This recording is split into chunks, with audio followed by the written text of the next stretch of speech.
স্কুলের তরফ থেকে। এবং কিন্তু আমার সব থেকে বেশি এখানে আসার কারণ হচ্ছে যারা এখানে এখন স্টল ছেড়ে যাদেরকে বকা হয়েছে, বলা হয়েছে এখানে এসে বসতে চুপ করে, তাদের জন্যই মূলত আসা এখানে, তাদের সাথে কিছুক্ষণের জন্য একটু সময় কাটানোর জন্য। কিন্তু কি আর বলি, এখানে তো এটা তো এই সময় বসার বয়স নয়, স্টলেই যাওয়ার বয়স, ঘোরার বয়স, আড্ডা মারার বয়স। আর আজকে নিশ্চয়ই আমাদের এই গুরুগম্ভীর বক্তব্যের থেকে অনেক ভালো ইন্টারেস্টিং জিনিস এখানে হবে, নিশ্চয়ই পারফরমেন্স আছে, আমি দেখতে পাচ্ছি এখানে আজ 3 দিন ব্যাপী তো একটা অনুষ্ঠান হবে। এবং এটা বন্ধুদের সাথে সময় কাটানোর বয়স, এরকম বসে আর কি বয়স্ক লোকেদের সাথে বড় বড় সব গুরুগম্ভীর বক্তব্য শোনার বয়স একেবারেই নয়। তো আমি আমার বক্তব্য খুবই সংক্ষেপে রাখবো। সেটা আমার কোনো জ্ঞান দেওয়ার নেই, জ্ঞান দিতে গেলেও একটা বয়স শিক্ষা অর্জন করতে হয়। কিন্তু আমি ছোটবেলা থেকে যেটা ন্যূনতম ভাবে আমি যে পেশার সাথে যুক্ত, সেটা হচ্ছে অভিনয়, মানুষকে মনোরঞ্জন করা।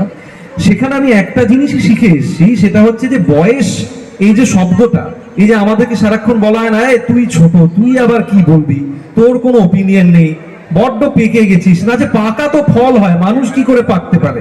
মানুষ আর কাঁচা পাকা হয় নাকি? পাকে তো পেঁপে, কলা, এই সমস্ত জিনিস, আমরা তো মানুষ। সুতরাং ওই রকম ভাবে পাকা কাঁচা এই কথাগুলো না আমাদের মাথায় ছোটবেলা থেকে ঢুকিয়ে দেওয়া হয়, যে তুমি বড্ড বেশি জানো, বড্ড বেশি কথা বলো।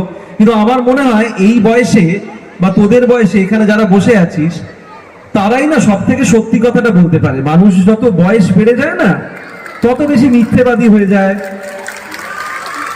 মানুষ রাজনীতিতে ঢুকে পড়ে, এবং রাজনীতিতে ঢুকলে আরো খারাপ হতে থাকে, আরো মিথ্যে বলতে থাকে। আমাদের দেশ রাজ্যে সমস্ত রাজনৈতিক নেতারা মিথ্যে কথা বলে।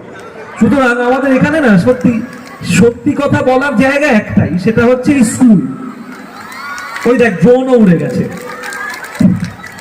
তো আমার মনে হয় যে এখনো অব্দি সত্যি কথা বলতে শেখানোর জায়গা হচ্ছে একমাত্র বিদ্যালয়গুলো, এবং সেইখানে শিক্ষা মানুষকে একমাত্র সত্যি কথা বলতে শেখায়, এবং বয়স মানুষকে সত্যি কথা বলতে শেখায়। সুতরাং এই বয়সে যদি কেউ বলে যে তুমি বড্ড বেশি কথা বলছো, তাহলে তার চোখে চোখ রেখে বলা উচিত, হ্যাঁ বলছি, আবার বলবো। সুতরাং এই স্পিরিটটা, যতদিন এই সাহসটা তোরা রাখতে পারবি, আমার মনে হয় শিক্ষা যেটা সব থেকে বেশি করে শেখায় সেটা হচ্ছে সাহস।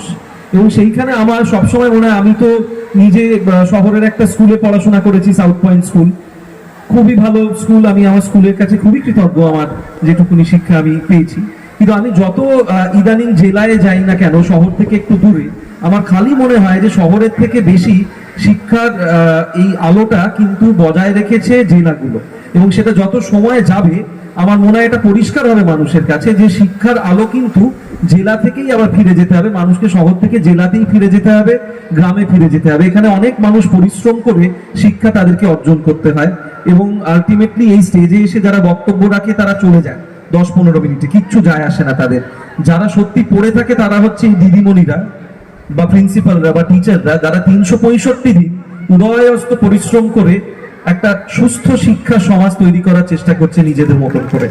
সুতরাং আমাদের এই মঞ্চের বক্তব্য আলটিমেটলি কিছু যায় আসে না। যেটা যায় আসে হচ্ছে যারা এইখানে সারাদিন রাত পড়ে আছে, তাদের শিক্ষার জায়গাটা সব থেকে জরুরি। এবং শহরে আমাদের যেটা সব থেকে দুটো ইম্পর্টেন্ট জিনিস আপনারা জানেন, সেটা হচ্ছে শিক্ষা ব্যবস্থা এবং স্বাস্থ্য। দুটোই কর্পোরেট হয়ে গেছে, দুটোই ব্যবসা হয়ে গেছে শহরে।